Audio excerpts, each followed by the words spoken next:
الاهلي خلاص سجل الدوري في الشهر العقاري. بقول لك والله الاهلي هياخد الدوري حتى لو اتخصم منه الثلاث نقط. بقول لك هيفوز بالدوري حتى لو خصم منه الثلاث نقط من المحكمة الرياضية، عشان تبقى فاهم. مش هقول لك بسبب غش تحكيمي ولا القصة اللي احنا الناس عايشة فيها دي خالص. عشان الاهلي عنده روح البطل. روح البطل. الماتش الجاي سيراميكا كليوباترا مع بيراميدز، وفاركو مع الاهلي. سيراميكا كليوباترا هتفوز لا تتعادل مع بيراميدز، والاهلي هيفوز على فاركو. حتى لو اتخصم من الاهلي الثلاث نقط وبيراميدز اتفوقت بنقطة على الاهلي، هيجي سيراميكا بيراميدز مع سيراميكا، لا سيراميكا لا تفوز على بيراميدز لا تتعادل، والاهلي يفوز على فاركو. بيراميدز ما عندهاش روح البطل، ما عندهاش بتاتا. الاهلي في اخر خمس ست مطوشه فاز في كل المباريات، ما تعادلش، فاز، عنده روح لدرجه الجون بيجي في الدقيقه 90، في الدقيقه 90 و95. بيراميدز ما فيش. بيراميدز مع البنك الاهلي كانت مهزومه 2-0، تعادلت، تهزمت 4-2. ما في عندهمش روح بتاتا يا جماعه، دي مش روح بطل. فريق يبقى بتنافس على الدوري خلاص، فاضل كام اسبوع والدوري يخلص وتفوز بالدوري، يروح يتهزم مباراتين ورا بعض بتاع البنك الاهلي وفاركو. دي مش روح بطل.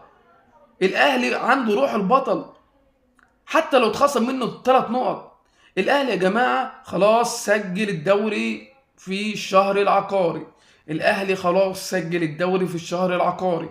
الدوري في التتش، في نادي الاهلي يا جماعه، حتى لو اتخصم منه الثلاث نقط.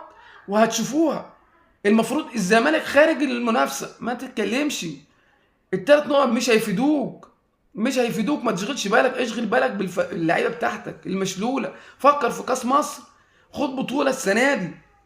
سيبك من الاهلي، سيبك من بيراميدز. شوف اللعيبه، شوف الديون اللي عليك. فكر في لعيبتك شويه.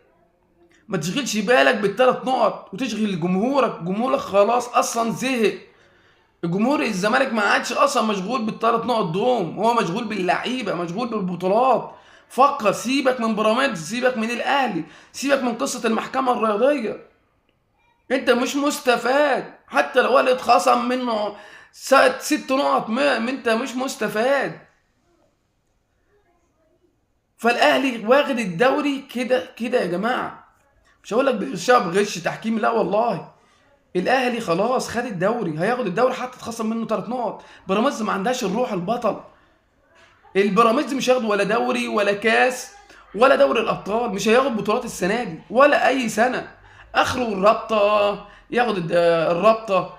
كاس مصر ده جات له مره كده عشان الاهلي ما كانش موجود والزمالك كان تعبان. الاهلي خلاص واخد الدوري، سجل الدوري في السجل المدني في الشهر العقاري، خلاص بقى رسمي بتاعه. فما تتعبش نفسك وتتعب غيرك.